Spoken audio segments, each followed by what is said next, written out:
அல்ஹம்துலில்லாஹ் அஷ்ஹது அன் லா இலாஹா இல்லல்லாஹ் வஹ்தஹு லா ஷரீக லஹு. புகழனைத்தும் கடவுளுக்கே உரியது. கடவுளை தவிர வேறு கடவுள் இல்லை என்று நான் சாட்சி கொள்கிறேன். அஸ்ஸலாமு அலைக்கும். பிஸ்மில்லாஹிர் ரஹ்மானிர் ரஹீம். கொஞ்ச நாளைக்கு முன்னாடி ஒரு வாரத்துக்கு முன்னாடி இந்த மன்னரி ஸ்ட்ரீட்ல தான் போயிட்டு இருக்கும்போது என்னாச்சு, ஒரு டாடா ஏஸ் வந்து இப்படி வருது. அதுக்கு எதிர்த்தாப்புல ஒரு வண்டி போகுது, ஒரு கார் போகுது, சுசுகி டிசைர் நினைக்கிறேன். அது வந்து இப்படி டாடா ஏஸ் இப்படி வருது, டிசைர் இப்படி வருது, கிராஸ் ஆயிடுச்சு. ஆகும்போது அந்த டாடா ஏஸ்ல இருக்கிற டிரைவர் என்ன சொல்றாரு, இவர் பின்னாடி அது மூவ் ஆகணும். அப்ப வந்து அவர் சொல்றாரு அந்த டிரைவர்கிட்ட, போனா அப்படிங்கிற போனா, அதாவது போன வழி இருக்கு அப்படிங்கிற. இது வந்து இந்த டிரைவருக்கு கார்ல வந்து போடா அப்படின்னு வந்துச்சு. போடான்னு விழுந்தோடனே இவர் வந்து என்ன எப்படா நீ போடான்னு சொல்லலாம் அப்படின்னு அவர் கேட்கிறாரு. உடனே இந்த ஏஸ் டிரைவர் வந்து இறங்கிட்டார். கீழே இறங்கிட்டு, நான் உன்னைய மரியாதையா தானே சொன்னேன், நீ வந்து எப்படி என்னை போடான்னு சொல்லலாம் அப்படின்ட்டு டிரைவர் அந்த கார் கிட்ட போயிட்டு, இன்னும் ஒரு அடி நீ எடுத்து வைங்க, அவனை வெட்டிடுவேன் அப்படின்ட்டு. அவ்வளவு கோபம் வருது. ஒரு சாதாரண ஒரு வார்த்தையில நம்மளுக்கு அவ்வளவு கோபம் வந்து இமீடியட்டா நம்மளுக்கு வந்து ஒரு ஃபவுண்டைன் மாதிரி. அது நான் பார்த்தேன். இப்படியே சாஞ்சிட்டேன் வண்டியில. சரி, ஓகே, எப்படி ஒரு 10 நிமிஷம் ஆக்குவாங்க, நம்ம போறது லேட் ஆகும் அப்படின்னு சொல்லிட்டு அதுக்கப்புறம் அப்படியே ஒரு 5 நிமிஷம் அப்படியே சண்டையை போட்டு போயிட்டாங்க. இதுல இருந்து நான் 2 விஷயம் பாக்குறேன். என்ன அப்படின்னா, கோபம் இமீடியட்டா நம்மளுக்கு வந்துருது. இன்னொன்று வந்து லேக் ஆஃப் சிவிக் சென்ஸ், அதாவது என்ன சொல்றது தமிழ்ல, சமூக அக்கறையின்மை அப்படின்னு வச்சுக்கலாம். சோ நம்மளை சுத்தி நம்ம இப்போ அந்த 10 நிமிஷம் வந்து மற்றவங்களுக்கு ஒரு வேல்யூபிளா இருக்கும்ல.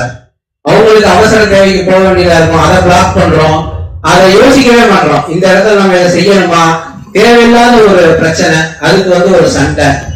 இப்ப இந்த 2 விஷயத்த அல்லாஹ் வந்து நமக்கு எப்படி கத்துக் கொடுக்கிறாரு அப்படிங்கறத பார்ப்போம் இன்ஷா அல்லாஹ். குர்ஆன் வழியில இன்ஷா அல்லாஹ் முயற்சி பண்ணுவோம். அதாவது கோபத்தை பத்தி அல்லாஹ் எப்படி சொல்றாரு குர்ஆன்ல, அப்புறம் சமூகத்துல நம்ம எப்படி நடக்கணும் அப்படிங்கறதையும் அல்லாஹ் எப்படி சொல்றாருங்கிறத பார்ப்போம் இன்ஷா அல்லாஹ். 134 அவுதுபில்லாஹி மினஷ் ஷைத்தானிர் ரஜீம். பிஸ்மில்லாஹிர் ரஹ்மானிர் ரஹீம். அவர்கள் நல்ல காலங்களிலும் அவ்வண்ணமே கஷ்ட காலங்களிலும் தர்மத்திற்கென கொடுப்பார்கள். அவர்கள் கோபத்தை அடக்கிக் கொள்பவர்களாகவும் மக்களை பிழைபடுத்தக்கூடியவர்களாகவும் இருக்கின்றனர். கடவுள் பெருந்தன்மையுடையவர்களை நேசிக்கின்றார். அதாவது அவர்கள் கோபத்தை அடக்கிக் கொள்பவர்களாக, மக்களை பிழைபடுத்திக் கொள்பவர்களாக இருக்கிறாங்க அப்படிங்கிறத கடவுள் சொல்லி காமிக்கிறாரு. நன்மையாளர்களின் பண்புகள், அது முன்னாடி வசனத்துல உபதலைப்பாளர் 133 நன்மையாளர்களின் பண்புகள் சொல்லிட்டு அடுத்து வருது 134. நம்ம இந்த ஒரு சென்டென்ஸை பார்க்கணும். அவர்கள் கோபத்தை அடக்கிக் கொள்பவர்களாகவும் மக்களை பிழை கொடுக்கக்கூடியவர்களாகவும் இருக்கின்றனர். கோபம் வந்து நம்மளுக்கு அப்படியே ஒரு ஃபிராக்ஷன் ஆஃப் செகண்ட்ஸ்ல வந்துருது. ஆனா அல்லாஹ் இங்க என்ன சொல்றாருன்னா, கோபத்தை அடக்கி கொள்பவர்களாகவும் அப்படிங்கிறது. கோபத்தை அப்போ இப்ப வந்து ஒரு செகண்ட் நம்மளுக்கு வந்ததுக்கு அப்புறமா எப்படி அது வந்து வந்த உடனே நம்ம வந்து என்ன பண்ணிடுறோம், ரியாக்ட் பண்ணிடுறோம். ரியாக்ட் பண்ண உடனேதான் நமக்கு வந்து கோபப்பட்டிருக்கோன்னே தெரியுது. அது கோபம் வருது அப்படின்னு தெரிஞ்சாதான் நம்ம வந்து அடக்க முடியும். கோபப்பட்டதுக்கு அப்புறமா நம்ம வந்து ஒரு வார்த்தையை பேசிடுறோம். இப்ப ரீசெண்டா கூட ஒரு ஷார்ட்ஸ் வீடியோ பார்த்தேன். ரஜினி சொல்றாரு இந்த மாதிரி கோபத்துக்கு வந்து ஆயுசு ரொம்ப கம்மி, ஆனா அந்த கோபத்துல உதிர்க்கக்கூடிய வார்த்தைகளுக்கு ஆயுசு ரொம்ப ஜாஸ்தி அப்படிங்கறத சொல்ற. அதான் நம்ம வந்து டக்குன்னு ரியாக்ட் பண்ணதுக்கு அப்புறமா தான் நம்மளே ரியலைஸ் பண்றோம் கோபப்பட்டிருக்கோம் அப்படின்னு. அது எப்படி நம்ம வந்து அவர்கள் கோபத்தை அடக்கிக் கொள்பவர்களாகவும் மக்களை பிழை பொறுக்கக்கூடியவர்களாகவும் இருக்கின்றனர் நல்லா சொல்றாரு. அது எப்படிங்கிறத நம்ம பார்ப்போம் இன்ஷா அல்லாஹ். குர்ஆன்ல 2 நபிமார்கள் வந்து கோபப்படுறத பார்க்க முடியும். ஒண்ணு வந்து மோசஸ், இன்னொன்னு வந்து ஜோனா. மோசஸ் என்ன பண்றாரு அப்படிங்கிறத பார்ப்போம். 7:150 மோசஸ் நிறைய விஷயங்கள் கோபப்படுறாரு. பார்ப்போம் 7:150. அவர் வந்து கூர்மை டெம்பர்னு துவா கூட பண்றவராக இருக்கிறார். அதை நம்ம பார்க்கணும். 7:150 அதாவது அவரு கோபத்துடனும் அதிருப்தியுடனும் தன் சமூகத்தாரிடம் மோசஸ் திரும்பி வந்த பொழுது அவர் கூறினார், நான் இல்லாத நிலையில் எத்தகைய ஒரு பயங்கரமான விஷயத்தை நீங்கள் செய்து விட்டீர்கள். உங்களுடைய இரட்சகரின் கட்டளைகளுக்காக உங்களால் காத்திருக்க இயலவில்லையா அப்படின்னு கேட்டுட்டு அவர் அந்த பலகைகளை வாங்கிட்டு வர்றார். கட்டளைகளை கொண்ட அந்த பலகைகளை வாங்கிட்டு வர்றார். அதே தூக்கி கீழே போட்டுறார். அவர் பலகைகளை கீழே எரிந்தார். மேலும் அவருடைய சகோதரரின் தலையை பிடித்துக் கொண்டு அவரை தன்பால் இழுத்தார். அதாவது அவர் அவ்வளவு கோபம் வருது. அவர் தம்பியை தலையை பிடிச்சி இழுக்கிறார். இப்ப கூட நம்ம அதான் அவர் எப்பவோ பட்ட கோபத்தை இன்னைக்கு வரை நம்ம பார்க்க பேசுறோம் இல்லையா? சோ அந்த மாதிரிதான் அவர் அப்போ அந்த செகண்ட் தான் கோவப்படுறாரு. ஆனா இன்னைக்கு வரைக்கும் நம்ம வேதத்துல பார்க்கிறோம். சோ அதை எப்படி அப்படின்னா அவர் அவ்வளவு ஃபாஸ்டா அவருக்கு கோபம் வருது. அதே மாதிரி ஜோனா, இதுக்கப்புறம் என்ன நடக்குதுங்கிற பார்ப்போம். ஜோனாவை பத்தியும் பார்த்துருவோம். ஜோனாவும் அவர் தன்னுடைய இறைப்பணியவே கைவிட்டுறார். 21:87 ஆங்கர் அப்படிங்கிற அந்த இண்டெக்ஸ்ல அதுலதான் இந்த வசனமும் வருது. ஆனா இது கோபப்பட்டாரு அப்படிங்கிற மாதிரி இதுல இல்ல. ஆனா அவர் கோபத்துலதான் அந்த இறைப்பணியவே விட்டுறாரு. அதாவது மேலும் ஜோனா தனது பெயரில் நான் ஒன்றை கொண்டவர் அப்படிங்கிறது இருக்கு. நாம் அவரை கட்டுப்படுத்த முடியாது என்று எண்ணிக்கொண்டு ஆட்சேபனையுடன் தன் இறைப்பணியை கைவிட்டார் அப்படின்னு சொல்றார். அதாவது அவர் தன்னுடைய இறைப்பணியவே கைவிட்டார். ஏன் அப்படின்னா நமக்கும் பொதுவா எதுக்காக வருது அப்படின்னா நம்ம நினைச்சது நடக்கல அப்படிங்கும் போது கோவம் வருது. நம்மளுக்கு பிடிக்காதது நடக்கும் போது கோவம் வருது. ரெண்டு விஷயத்துக்காக கோவம் வருது. அதாவது நமக்கு பிடிக்காத ஒரு விஷயம் நடந்துச்சுனாலே நம்மளால தாங்கிக்கவே முடியல. டான் சொல்லிட்டாலே எப்படி அவன் சொல்றான், அது எனக்கு பிடிக்கல, எனக்கு டான் சொல்றது எனக்கு அவனுக்கு பிடிக்கல, அப்ப அவர் கோபப்படுறார். அந்த மாதிரிதான் நம்ம பல விஷயங்களை நம்ம டெய்லி நம்மளுக்கு எல்லாத்துக்குமே நமக்கு பிடிக்காத நடக்கிற எல்லா விஷயத்துக்குமே நம்ம கோபம் வரதான் செய்து நம்ம அதுக்கு ரியாக்ட் பண்ணிட்டு தான் இருக்கிறோம். இன்ஷா அல்லாஹ் என்ன அதாவது இந்த ரெண்டு பேருமே கோபப்படக்கூடியவங்களா இருக்கிறாங்க.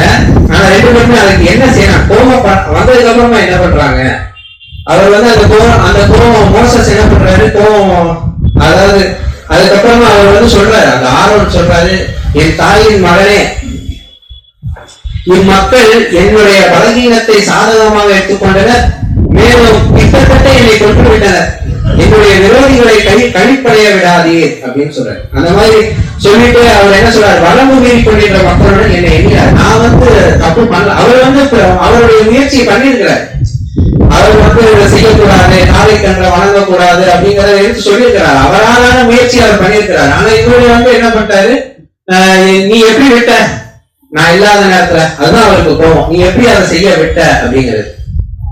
அப்புறமா மோசஸ் என்ன பண்றாரு, நான் மன்னிப்பு கேட்கிறாரு. என்ன பண்றாரு, என் ரட்சகரே, என்னையும் என்னுடைய சகோதரரையும் மன்னித்திருவீராக, மேலும் உங்களுடைய கருணைக்குள் எங்களை அனுமதிப்பீராக, கருணையாளர்கள் அனைவரிலும் நீரே மிக்க கருணையாளராவீர் அப்படின்னு சொல்றாரு. ஒரு பிரார்த்தனை பண்றாரு, மன்னிப்பு கேட்கிறாரு கடவுள்கிட்ட. கோவப்பட்டதுக்கு அப்புறமா அவர் செய்யறது மன்னிப்பு கேட்கிறது. அதே ஜோனாட்டை நம்மளால பார்க்க முடியுது. அதுக்கப்புறம் பின்னாடி 2 வசனம் வருது. அதுக்கப்புறம் என்ன வருது அப்படின்னா, மோசஸின் 154வது வசனம், மோசஸின் கோபம் தணிந்த போது தங்களுடைய இரட்சகரிடம் பக்தியுடையவர்களுக்கு வழிகாட்டலையும் கருணையையும் கொண்டிருந்த அந்த பலகைகளை அவர் பொறுக்கி எடுத்துக்கொண்டார். கோபம் தணிஞ்சவன அவர் தூக்கி எறிகிறதை எடுத்துக்கிறார். அதாவது அவர் திருப்பியும் நம்ம ஒரு கோபத்துல ஒரு வார்த்தையை விட்டுட்டோம் அப்படின்னா அதை எடுக்க முடியுமா, எடுக்க முடியாது. ஆனா நம்ம ஒரு மன்னிப்பு கேட்கிறோம், நம்ம என்னைய மன்னிச்சுங்க அப்படின்னு நம்ம மன்னிப்பு கேட்கிறோம். யார்கிட்ட கோவப்படுறோமோ அவங்கள்ட்ட, இல்லாட்டி மன்னிப்பு கேட்காமலே இருக்கும். அது தொடர்ந்து ஈகோ அதை நம்ம கேரி பண்ணிக்கிட்டே போறோம். சோ மன்னிப்பு கேட்டா அடுத்த ஒரு நல்ல ரிலேஷன்ஷிப்புக்கு வழிவகுக்கும். நம்ம அடுத்து நம்ம மூவ் ஆகிறதுக்கு ஈஸியா இருக்கும். அதுதான் அவர் அவருடைய கோபம் தணிந்த போது அப்படிங்கிற. அப்ப கோபம் வருது, அதுக்கப்புறம் தனியாவும் செய்யுது. அதை நம்ம பார்க்கிறோம். அதே மாதிரி ஜோனா என்ன பண்றாரு, அவர் பெரிய மீனின் வயிற்றின் இருளில் இருந்து இறைஞ்சுவதில் சென்று முடிந்தார். அவர் கைவிட்டு போனதுக்கு அப்புறமா அவர் ஒரு மீன் வயிற்றுக்குள்ள மாட்டிக்கிட்டாரு. உண்மை விடுத்து அவர் என்ன சொல்றாருன்னா, உண்மை விடுத்து வேறு தெய்வம் இல்லை, நீர் துதிப்பிற்குரியவர், நான் ஒரு பெரும் பாவத்தை செய்து விட்டேன். அதாவது அவர் அந்த பிரார்த்தனை, உண்மை விடுத்து வேறு தெய்வம் இல்லை, லாயிலாக இல்லாத சுபகானத்தை இன்னி கொடுத்தும் என தாழ்வு அப்படிங்கிற அந்த பிரார்த்தனை அவர் பண்றாரு. இது அவருக்கு எப்படி, அந்த பிரார்த்தனைக்கு அல்லாஹ் எப்படி பதில் அளிக்கிறார். அவருக்கு நாம் பதிலளித்து அந்நெருக்கடியில் இருந்தும் அவரை காத்தோம். இவ்விதமாகவே நம்பிக்கையாளர்களை நாம் காப்போம் அப்படின்னு சொல்றார். நம்மளுமே இது ஒரு கோபத்துல இருந்து வெளியே வந்தோம்னா இது ஒரு பிரார்த்தனையா நம்ம பண்ணலாங்கிறத என்னுடைய புரிந்து கொள்ளுதல். கண்டிப்பா இது பல நம்ம எப்பவுமே பாவம் செஞ்சுக்கிட்டே தான் இருக்கிறோம்.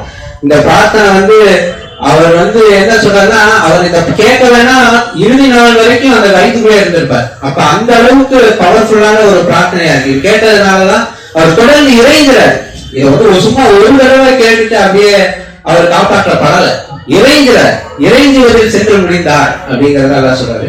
அப்ப அப்படி இறைஞ்சி பிரார்த்தனை பண்ணும்போது நம்மள அல்லாஹ் காப்பாத்துறாரு. அதுதான் சொல்றாரு, இவ்விதமாகவே நம்பிக்கையாளர்களை நாம் காப்போம். நமக்கு இது ஒரு உதாரணமா எடுத்து சொல்லி நமக்கு ஒரு பாடம் தான். நம்மள நம்பிக்கையாளர்களா இருக்கும் போது நம்மளையே காப்பாற்றுவாரு. நம்ம பிரார்த்தனை பண்ணணும், நம்ம செய்த தவறுகளுக்கு மன்னிப்பு கேட்கணும், கடவுள்கிட்ட தான் போய் நிக்கணும். அப்பதான் நமக்கு மன்னிப்பும் மீட்சியும் கிடைக்கும்.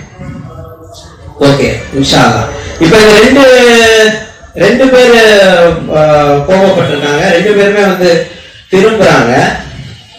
அல்லாவும் கோபப்படுறாங்கல்ல, அல்லாஹ் கூட தான் கோபப்படுறாரு. நம்ம அந்த வசனத்தையும் பார்த்துருவோம், 4:93. ஆனா அல்லாஹ் நம்மளுக்கு என்ன சொல்றாரு, நம்பிக்கை அவங்க கோபப்படும் போது அடக்கிக்கிடுவாங்க அப்படின்னு சொல்றாரு. 4:93. எவன் ஒருவன் மன்னிக்கப்பட மாட்டாத ஒரு குற்றம் உபதரிப்பது. எவன் ஒருவன் வேண்டுமென்றே ஒரு நம்பிக்கையாளரை கொள்கின்றானோ அவனுடைய தண்டனை நரகமே ஆகும். அங்கே அவன் என்றென்றும் தங்கியிருப்பான். கடவுள் அவனோடு கோபமாக உள்ளார், மேலும் அவனை கண்டனம் செய்கின்றார், மேலும் பயங்கரமான ஒரு தண்டனையை அவனுக்காக சித்தப்படுத்தியுள்ளார். இது மட்டும் இல்ல, இன்னும் 2-3 வசனமும் இருக்கு. அதாவது கடவுள் கோபப்படுறது 48:6, 48 படிச்சு முடிச்சாலாம். அதுக்கு அடுத்த 2 வசனங்களும் இருக்கு. வேற கோபங்கள் இல்லாம சினம் அப்படிங்கிற விஷயத்துல கூட இருக்கு, அல்லாவுடைய விஷயங்கள். அதை நம்ம அதுக்கப்புறமா பார்க்கலாம். இப்ப 48:6, அதாவது அல்லாஹ் அந்த நம்பிக்கையாளரை கொன்றதுக்காக கோபமா இருக்கிறேன் அப்படிங்கறத அந்த வசனத்துல பாக்குறோம்.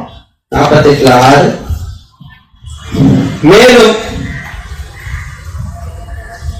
நயவஞ்சக ஆண்களையும் பெண்களையும் போலித்தெய்வ வழிபாடு செய்கின்ற ஆண்களையும் பெண்களையும் அவர் பழி தீர்ப்பார். ஏனெனில் அவர்கள் கடவுளை பற்றி கெட்ட எண்ணங்களை தாங்கி இருந்தனர். அவர்களுடைய தீமை அவர்களுக்கு எதிரான விளைவுகளையே திருப்பி தரும். ஏனெனில் கடவுள் அவர்கள் மீது கோபம் கொண்டிருக்கின்றார், அவர்களை கண்டனம் செய்கின்றார், மேலும் அவர்களுக்காக எரிகிழங்கை தயார் செய்துள்ளார். இன்னும் ஒரு துன்பகரமான கடவுளுடைய கோபத்துக்கும் நம்ம பண்ற கோபத்துக்கும் என்ன வித்தியாசம் அப்படின்னா, நம்ம கோபம் ரொம்ப எமோஷனல், அதாவது போடான்னு சொல்லிட்டானே அப்படிங்கறதுலாம் நம்ம கோபப்படுறோம். ஆனா அல்லாஹ்வுடைய கோபம் சர்டைன், அதாவது அவருடைய கோபத்துல ஒரு நீதி இருக்கும். அதை நம்ம உண்மையிலே அந்த தப்பை செஞ்சிருப்போம். அவருடைய அறிவு வேற, நம்மளோட அறிவு வேற. நம்மளுக்கு கொடுக்கப்பட்ட ரொம்ப சின்ன அறிவு. எதிர்காலத்துல என்ன போனா அப்படின்னு சொன்னதே போடான்னு காதல் வந்துட்டா நமக்கு அவ்வளவுதான் அறிவு. ஆனா அல்லாஹ்வுக்கு அது தெளிவா தெரியும், இவன் என்ன தப்பு பண்ணியிருக்கான் அப்படின்னு. நம்ம உண்மையிலே அந்த தப்பு பண்ணதுக்கு அப்புறமா தான் அல்லாஹ்வுடைய கோபம் நமக்கு அதாவது அந்த மனிதர்கள் மேல அல்லாஹ்வுடைய கோபம் இருக்கிற காரணம் அவங்க உண்மையிலே அந்த தப்பு பண்ணிடுறாங்க, அதனாலதான் அந்த கோபம் வருது. ஆனா நம்மளோட இமோஷனலா இருக்கு. இமோஷனலா நம்ம கோபப்படுறதான் அல்லாஹ் என்ன சொல்றாங்கன்னா, நீங்க அதை நம்பிக்கையாளர்கள் அதனை கட்டுப்படுத்திக்குவாங்க அப்படின்றத சொல்றாரு. மன்னிப்பாங்கிறதையும் சொல்றாரு. இன்ஷா அல்லாஹ் இதுல இன்னும் அதாவது கோபத்துக்கே ஒரு 4-5 வருஷம் இருக்கு, அதையும் நம்ம பார்த்துருவோம். அதுல 42, 37 இருந்து 43 வரை பார்ப்போம் இன்ஷா அல்லாஹ். நம்பிக்கையாளர்களின் பண்புகள். இதுல தொடர்ந்து நம்ம அதாவது எப்படி நம்மளுக்கு கோபப்படுறதையும் எப்படி பண்றதுன்றதையும் அல்லாஹ் சொல்லி காண்கிறார். அவர்கள் பெரும் பாவங்களையும் ஒழுக்கக்கேட்டையும் தவிர்த்துக் கொள்வார்கள், மேலும் அவர்கள் கோபம் கொண்டால் மன்னித்து விடுவார்கள். அவங்க கோபம் கொண்டால் மன்னித்து விடுவார்கள். அப்ப கோபம் தான் நமக்கு பாஸ்டா அப்புறம் எப்படி அப்படின்னா, அதான் நம்ம எதிராளி எனக்கு பிடிக்காத செஞ்சா நம்ம என்ன செய்யறோம், கோபம் கொள்ளும் போது மன்னிக்கிறோம். அவங்க முதல் வசனம் படிக்கும்போது அடக்கி கொள்வார்கள் சொல்றாங்க. அப்ப நம்ம எதுக்கு நம்மளுக்கு தெரியாதது, நம்மளுக்கு பிடிக்காத எல்லாமே நடந்துட்டே தான் இருக்கு. எப்படி முன்னாடி அடக்குறது அப்படின்னா, நம்ம God is running everything அப்படிங்கறத அக்செப்ட் பண்ணணும். இப்போ ரஷத் கலிஃபா ஒரு God is running everythingல சொல்லுவாரு. அதாவது எதிர்த்தாப்புல உங்களை முறைச்சிட்டு போனான்னா அவனுக்கு ஏதோ ஒரு வயிற்ற வலி அப்படின்னு நினைச்சுக்கோங்க, அவன் ஏன் நம்மளை முறைச்சு பார்க்கறான் அப்படின்னு அவங்க மேல கோவப்படாதீங்க அப்படின்றத சொல்லி காமிக்கிறேன். அப்போ நம்ம God is running everything அப்படிங்கறத அக்செப்ட் பண்றவங்களா இருந்தா கண்டிப்பா நம்மளால கோபத்தை அடக்க முடியும். நம்ம முன்னாடியே நம்ம காலையில எதிர்த்தோடனே நம்ம கோபப்படக்கூடாதுங்கிறதையும் நம்ம மைண்ட்ல நிறுத்திக்கிறோம். அப்பதான் நம்மளால அந்த கோபத்தை அடக்க முடியும். ஏன்னா நமக்கு தொடர்ந்து இப்போ காலையில எதிர்த்து 7 மணிக்கு 6 மணிக்கு எதிர்க்கிற பையன் 6:30 மணிக்கு எதிர்த்தாலே கோபம் வரும், ஸ்கூலுக்கு லேட் ஆயிடும். அப்படி அதான் அந்த மாதிரி ஒவ்வொரு இதுக்கும் நம்ம கோபப்படும் போது ஸ்கூலுக்கு லேட்டா போறது, இல்லாட்டி நம்ம ஆபீஸ்க்கு லேட்டா போறது, இப்படி ஒவ்வொரு விஷயத்துக்கு சாப்பாடு செய்ய லேட் ஆகுறது, இப்படி சின்ன சின்ன விஷயங்கள்லாம் நம்ம கோபப்பட்டுட்டே தான் இருக்கோம். ஆனா நம்ம என்ன சொன்னா அதெல்லாம் முன்னாடியே நம்ம அடக்கணும்னா நம்ம God is running everythingன்றத அக்செப்ட் பண்ணிக்கிறவங்களா இருந்தோம்னா கண்டிப்பா நம்மளால கோபத்தை அடக்க முடியும். அதையும் மீறி கோபப்பட்டா மன்னிக்க கூடியவங்களா இருக்கணும், அல்லாஹ்ட்ட பிரார்த்தனை பண்ணணும், அவர்கள் மன்னித்துக் கொள்வார்கள் அப்படிங்கிறத சொல்றாரு. தொடர்ந்து படிப்போம். இதுல தூபையிலாம் அல்லாஹ்விடம் பாவ மன்னிப்பு கேட்போம். அல்ஹம்துலில்லாஹ் அஷ்ஹது அன் லா இலாஹ இல்லல்லாஹ் வஹ்தஹு லா ஷரீக லஹ். புகழனைத்தும் கடவுளுக்கே உரியது என்றும் புகழனைத்தும் கடவுளுக்கே உரியது என்று ஒருத்தர் நான் தப்பா சொல்றேன், போன தடவை கரெக்ட் பண்ணாங்க. புகழனைத்தும் கடவுளுக்கே உரியது என்றும் கடவுளை தவிர வேறு கடவுள் இல்லை என்றும் சாட்சி கூறுகின்றேன்னு சொல்லக்கூடாது. என்றுங்கிற வார்த்தை நடுவில் வரக்கூடாது. புகழனைத்தும் கடவுளுக்கே உரியது, கடவுளை தவிர வேறு கடவுள் இல்லை என்று நான் சாட்சி கூறுகின்றேன். 42 37 படிச்சோமா? 38 படிப்போம். தொடர்பு தொழுகைகளை கடைபிடிப்பதன் மூலம் தங்களுடைய இரட்சகருக்கு அவர்கள் மறுமொழி அளிக்கின்றனர். அவர்களுடைய காரியங்கள் அவர்களுக்கிடையில் உரிய கலந்தாலோசனைக்கு பின்னர் தீர்மானிக்கப்படுகின்றன. மேலும் நம்முடைய வாழ்வாதாரங்களில் அவர்களுக்கு உரியதிலிருந்து அவர்கள் தர்மம் கொடுப்பார். அதாவது கோபம் கொண்டால் மணி தொழுவார்கள் சொல்லிட்டு தொடர்ந்து அடுத்த வசனத்துல தொடர்பு தொழுகை மூலமா அவங்க மறுமொழி அளிக்கிறாங்க. இதெல்லாம் நம்ம செய்யணும். தினத்திலும் நம்ம கோபப்பட்டுட்டே இருக்கிறோம், மறுமொழி அளிக்கணும். அவங்க மறுமொழி அளிக்கிறாங்கன்னு சொல்றாரு. அவர்களுடைய காரியங்களை அவர்களுக்கிடையில் உரிய கலந்தாலோசனைக்கு பின் தீர்மானிக்கப்படுகின்றன. நமக்கு இடையில அத்தாரிட்டேட்டிவா முடிவெடுக்கிறது கூட கோபம் இன்னொருத்தவங்களுக்கு வரக்கூடியதா இருக்குது. நம்ம கலந்து ஆலோசனை, நம்ம குடும்பங்கள்ல கலந்து ஆலோசனை பண்ணி முடிவெடுத்தோம்னா கோபம், குடும்பத்துக்குள்ள கோபம் வராம இருக்கலாம். நான் சொல்றதுதான் முடிவு அப்படின்னு எடுத்தாலும் மற்றவர்களுக்கு, நம்ம குடும்பத்துல இருக்கிற குழந்தைகளுக்கோ மனைவிக்கோ கணவனுக்கோ கூட கோபத்தை ஏற்படுத்தக்கூடியதா இருக்குது. கலந்து ஆலோசனை பண்ணி தீர்மானிக்கணும். எல்லாருக்கும் ஒத்து வர்ற மாதிரியான எல்லாத்தையும் கன்வின்ஸ் பண்ணி அதுக்கப்புறமா அந்த முடிவு எடுத்தோம்னா நம்ம சுத்தி இருக்கிறவங்களுக்கு எந்த ஒரு கோபமும் வராம இருக்கலாம். மேலும் நம்முடைய வாழ்வாதாரங்களில் அவர்களுக்கு உரியதிலிருந்து அவர்கள் தர்மம் கொடுப்பார்கள். தர்மம் கொடுக்கக்கூடியவங்களா இருப்பாங்க. நம்ம படுற கோபத்துக்கு கூட தர்மம் கொடுத்து நம்ம அது ஒரு இதுதான், நம்ம பட்ட கோபத்துக்கான மன்னிப்பை தேடுறதுதான். இப்ப தொடர்ந்து அதுக்கு அடுத்த வசனம் தான் ரொம்ப ஆச்சரியமான ஒரு விஷயம். அல்லாஹ் அந்த கோபத்தை பத்தி அவர் தொடர்ந்து சொல்றார். அவர்களுக்கு மிக பெரும் அநீதி இழைக்கப்பட்டால் தங்களுடைய உரிமைகளுக்காக அவர்கள் எழுந்து நிற்பார்கள் அப்படிங்கறத அடுத்த வசனத்தை சொல்றாரு. அதாவது மிக பெரும் அநீதி இழைக்கப்பட்டா அவங்க உரிமைகளுக்காக அவங்க எழுந்து நிற்பாங்க. அப்ப நம்ம ஒரு அநீதி இழைக்கப்படும் போது எழுந்து நிக்கணும்னா அந்த இடத்துல கோபமே இல்லாம எப்படி எழுந்து நிக்க முடியும்? அதாவது எனக்கு ஒரு அநீதி இழைக்கப்பட்டுருச்சுன்னு நான் எனக்கு ஒரு இது வந்தாங்கன்னா நான் அதுக்கு எடுத்து நிற்பேன். இல்லாட்டி அது உண்மையிலே அது இருக்கா என்னன்னு தெரியல. ஜீசஸ் சொன்னாரு அப்படின்றது எனக்கு தெரியல. இருக்குதா, ஒரு கணத்தை காமிச்சா இன்னொரு கணத்தை காமிங்க அப்படின்னு சொல்றாருன்னு ஒரு இது இருக்கு. அது உண்மையா என்னன்னு எனக்கு தெரியல. ஆனா இருக்கு, உண்மையிலே அது அல்லாஹ்வுடைய வசனமான்னு தெரியல. அந்த மாதிரி அநீதி இழைக்கப்பட்டா உரிமைகளுக்காக எழுந்து நிற்பார்கள் அப்படிங்கிறதையும் அல்லாஹ் சொல்லி காமிக்கிறார். அப்போ அநீதி அப்படிங்கிறத நம்ம எது நமக்கான அநீதி அப்படிங்கிறத நம்ம தெரிஞ்சுக்கணும். தொடர்ந்து ஒரு அநியாயத்திற்குரிய நியாயமான பதிலடி அதற்கு சமமானதொரு தண்டனையாக இருப்பினும், அதாவது ஒரு அநீதி நடந்துருச்சு, அதுக்கு சமமானது ஒரு தண்டனை, அதாவது அந்த அநியாயத்துக்கு கூட நம்ம ஒரு அநியாயமான ஒரு தண்டனையை கூட திருப்பி பதிலடியை கூட திருப்பி கொடுத்துடக்கூடாது, சமமானதான் கொடுக்கணுங்கிறார்.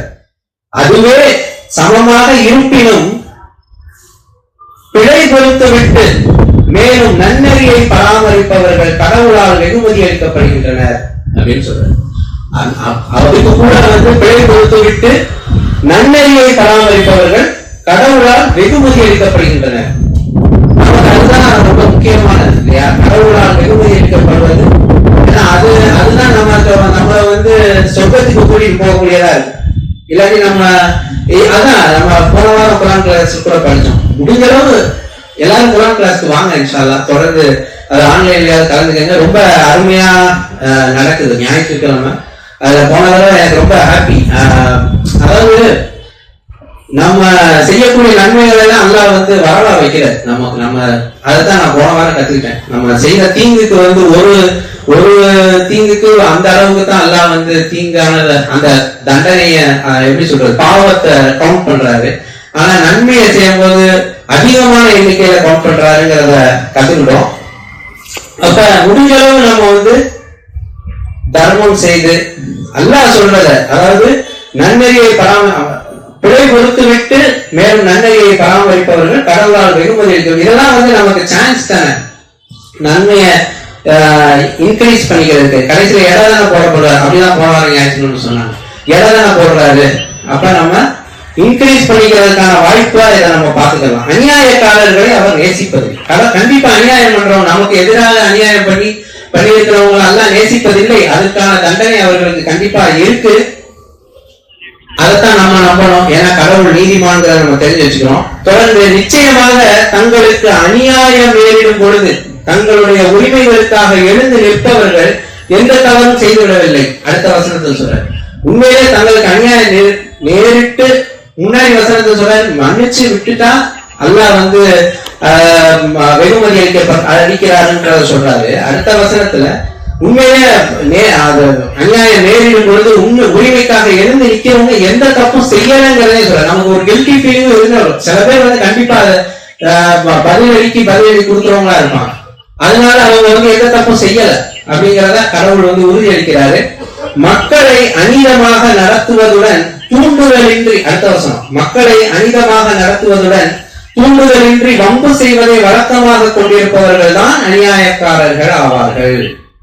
அதாவது அநீதமா மக்களை நடத்துறது, அப்புறமா எந்த ஒரு தூண்டுதலுமே இல்லாம என்ன செய்யறது, வம்பு செய்வது, இதெல்லாம் வந்து எல்லாம் வந்து அநியாயக்காரர்கள் அப்படின்னு சொல்றோம். இப்படிப்பட்டவர்களை தான் அநியாயக்காரர்கள். இவர்கள் வழி நிறைந்தது ஒரு தண்டனைக்கு உள்ளாகிவிட்டனர். அநியாயக்காரர்கள் யாருங்கிறதையும் அல்லாஹ் நம்மளுக்கு கத்துக் கொடுக்கிறார். தொடர்ந்து இந்த வசனம் தான் கடைசியா இருக்கு. இது அதுக்கடுத்து அடுத்த டாபிக் டைம் இல்லை, இப்ப இருந்தாலும் பார்ப்போம் இன்ஷா அல்லாஹ். 43 ரொம்ப முக்கியமான ஒரு வசனம். பொறுமையையும் மன்னிப்பையும் கைக்கொள்வது குணநலனின் ஒரு மெய்யான பலத்தை பிரதிபலிக்கின்றது. இதெல்லாம் அல்லாஹ் சொல்லிட்டு என்ன சொல்றாரு, பொறுமையையும் மன்னிப்பையும் கைக்கொள்வது குணநலனின் ஒரு ஸ்ட்ரென்த். ஒருத்தர் பொறுமையா இருக்கிறாரு, அவர் மன்னிக்கிறாரு, அவருக்கு தீங்கு செய்தவர்களையும் மன்னிக்கிறாரு அப்படின்னா அத வந்து ஒரு கேரக்டர் ஸ்ட்ரென்த்தா பாக்குற, ஸ்ட்ரென்த் அப்படின்னு சொல்றாரு. அதாவது உண்மையா மெய்யான பலம் அப்படிங்கிறாரு. ஏன்னா நம்ம வந்து இப்போ ஏன் மன்னிக்க மாட்டேங்கிறோம்னா நம்ம ரொம்ப வீக்கா இருக்கும். மன்னிக்கிறதுனால, மன்னிப்பு கேட்கறதுனால நம்ம வந்து வீக்கு நம்ம நினைச்சுக்கிற தேவையில்லை. அங்கதான் நம்ம ஸ்ட்ராங்கா இருக்கும். நம்மள அதைத்தான் சொல்றாரு, அதாவது மெய்யான பலத்தை பிரதிபலிக்கின்றது அப்படின்னு சொல்றாரு. இன்ஷா அல்லாஹ் இதுதான் நம்ம எப்பவுமே வந்து கோபம் கொள்ளக்கூடியவர்களாக இருக்கிறோம். அதுல இருந்து நம்ம தப்பிக்கணும். அதே மாதிரி நான் முதலே சொன்ன மாதிரி இன்னொன்று வந்து இந்த லேக் ஆஃப் சிவிக் சென்ஸ் சொன்னேன், அதுக்கு டைம் இல்லை. பட் இருந்தாலும் அது ஒரு வசனத்தை மட்டும் படிச்சுருவோம் இன்ஷா அல்லாஹ். அதாவது ஏன் நம்ம வந்து இன்னொரு 5 நிமிஷம் இருக்கு. அதாவது நம்ம யாரு என்ன, நம்மளை சுத்தி இருக்கிறவங்க என்ன அதெல்லாம் நம்ம யோசிக்கிறது. நம்ம அப்படின்றது வந்து நம்பிக்கையாளர்கள் வந்து நற்பண்புகளோட இருக்கிறாங்க. பட் நம்மளும் மனிதர்கள் தான். நமக்கு தான் இந்த குரான் கொடுத்துருக்கிறாரு எல்லாம். நம்பிக்கையாளர்கள் தானே சொல்றாரு. நம்ம எல்லாத்தையுமே கத்துக்கணும். நம்ம தினந்தனம் செய்யக்கூடிய தவறுகள்ல இருந்து தப்பிக்கிறதுக்கு என்ன வழின்றத குரானை படிச்சுதான் நம்ம தெரிஞ்சுக்கிறோம் இல்லையா? அதுல வந்து நம்ம வந்து இந்த வருஷம் இந்த அத்தியாயத்தை பார்த்தோம். 31 லுக்மான். அதாவது இது வந்து லுக்மான் வந்து என்ன சொல்றாருன்னா, அவரு லுக்மானின் ஞானம் அப்படின்னு சொல்லிட்டு அவர் அல்லாஹ்வை மட்டும்தான் வணங்கணும்ன்றதான் முதல்ல சொல்றாரு. அதுக்கப்புறம் பெற்றோர்களுக்கு கண்ணியம் படுத்தணும், அவங்களை வந்து சீன் சொல்லிடக்கூடாதுங்கிறத அவர் சொல்லி தர்றாரு. அதே மாதிரி அவர் மகனுக்கு வந்து இது வந்து ஒரு தந்தை மகனுக்கு சொல்லிக் கொடுக்கக்கூடிய ஒரு உபதேசம். இது வந்து எல்லாருமே படிக்கணும். ரொம்ப அழகான வசனங்கள் இதுல இருக்கு. இப்ப பாத்தீங்கன்னா 14வது வசனம் 16 அதை வந்து அவர் கூப்பிட்டு சொல்றாரு. அது முதல்ல அது வந்து கடவுளை மட்டும் வணங்கணுங்கிறத சொல்றாரு. அதுக்கப்புறம் பெற்றோர்களுக்கு கண்ணியப்படுத்தணும் சொல்றாரு. அதுக்கப்புறம் என் மகனே, ஒரு பாறையின் ஆழத்தினுள் உள்ள ஒரு கடுகின் வித்தளவு மிகச்சிறிய ஒன்றாக இருந்தாலும் அது வானங்களிலோ அல்லது பூமியிலோ இருந்த போதிலும் கடவுள் அதனை கொண்டு வருவார் என்பதை அறிந்து கொள். கடவுள் கம்பீரமானவர், நன்கறிவர்.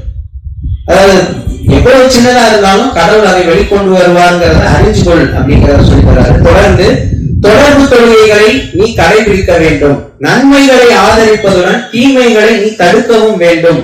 மேலும் இன்னல்களை எதிர்கொள்ளும் போது உறுதிப்பாட்டுடன் தொடர்ந்து இருக்க வேண்டும். இவை மிகவும் கண்ணியமான பண்புகளாகும். அதாவது தீமைகளை தடுக்கணும், நன்மைகளை ஆதரிக்கணுங்கிறத சொல்றாரு. மக்களை நீ ஆணவத்துடன் நடத்த வேண்டாம். அன்றி பெருமையாக பூமியில் சுற்றி திரியவும் வேண்டாம். காட்டிக்கொள்ளும் ஆணவக்காரர்களை கடவுள் நேசிப்பதில்லை. அதாவது மக்களை நீ ஆணவத்துடன், நம்ம குர்ஆன் ஃபுல்லா டோட்டலா படிச்சு பார்த்தாலே எங்கேயுமே யார்கிட்டையுமே வரம்பு மீறி நடக்கிறதுக்கு அல்லாஹ் சொல்லவே இல்லை. ஒரு போர்ல கூட வந்து அவங்க வழி விட்டாங்கன்னா வழி விடுங்கன்னு சொல்றாரு, எந்திரிச்சுக்கங்கன்னா எந்திரிச்சிருங்கன்னு சொல்றாரு. எல்லா இடத்துலயுமே டோட்டலா நம்ம வந்து நற்பண்புகளை தான் வெளிப்படுத்த சொல்றாரு. அது நம்பிக்கையாளர்கள்ட்டையும் சரி, நம்பிக்கையற்றவர்கள்ட்ட வந்து கண்டிப்புடன் இருப்பார்கள் அப்படின்னு சொல்றாரு. கோபத்துடன் இருப்பார்கள் சொல்லலாம், அந்த வசனம் இப்ப இருக்குல்ல. பட் கண்டிப்புடன் இருப்பார்கள் சொல்றாரு. அது ஒரு கண்டிப்போட இருக்கிறதுக்கும் கோபப்படுறதுக்கும் வித்தியாசம் இருக்கு. அதை நம்ம சிந்திச்சு பார்க்கலாம். இன்ஷால்லா அதை யோசிச்சு பாருங்க. அப்ப மக்களை நீ ஆணவத்துடன் நடத்த வேண்டாம்னு சொல்றாரு. பூமியில பெருமையா சுற்றி திரிய வேண்டாம்னு சொல்றாரு. இன்னும் வேற வசனங்கள்ல நம்ம பார்க்க முடியும். என்னன்னா பூமி வந்து அது நிலையா சீர்பட்டதுக்கு அப்புறமா குலைக்காதீங்கன்னு சொல்லுவாரு. இதெல்லாம் வந்து லேக் ஆஃப் சிவிக் சென்ஸ், அந்த இதில் நான் பாக்குறேன். அதே மாதிரி உங்களோட இன்சார்ஜுக்கு கட்டுப்படுங்க அப்படின்னு சொல்றாரு. ஒரு ரூல்ஸ் செட் பண்ணிட்டாங்கன்னா அந்த ரோட்ல வந்து ஆப்போசிட்ல வரேன். இப்ப கூட வரும்போது கூட நான் பாட்டு வந்துட்டு எதிர்த்தாப்புல இப்படி வரேன், நமக்கு தடுமாறிடுது டக்குன்னு. அதே மாதிரி ரெட்டு கிராஸ் பஸ் போகுது, அதாவது பப்ளிக் பஸ் வந்து ரெட்டை கிராஸ் பண்ணி பல தடவை பாக்குறேன். ஆமா, அதெல்லாம் வந்து லேக் ஆஃப் சிவிக் சென்ஸ் அப்படிங்கறதா ஒரு இதெல்லாம். இன்னொரு வசனம் இருக்கு, அது படிக்க முடியல, டைம் ஆயிடுச்சு இன்ஷால்லா. அது ப்ராப்பர்ட்டிஸ் லைஃப்ஸ வந்து சீர்குலைச்சுட்டே போறான் அப்படிங்கிற இதெல்லாம் ஒரு எச்சரித்துக்குறது கூட சீர்குலைக்கிறது தான். பப்ளிக் பொது சொத்துக்களை சீர்குலைக்கிறது, இதெல்லாம் செய்யக்கூடாது. இன்ஷால்லா அல்லாஹ் வந்து எல்லா விஷயத்தையுமே நமக்கு கற்றுக் கொடுக்கிறாரு. அல்லாஹ் சொன்ன வழிபடி நடப்போம், அல்லாஹ்விடம் போய் சேருவோம். இன்ஷால்லா தொடர்ந்து பிரார்த்தனை பண்ணுவோம். அக்கீமுஸ் ஸலாத்.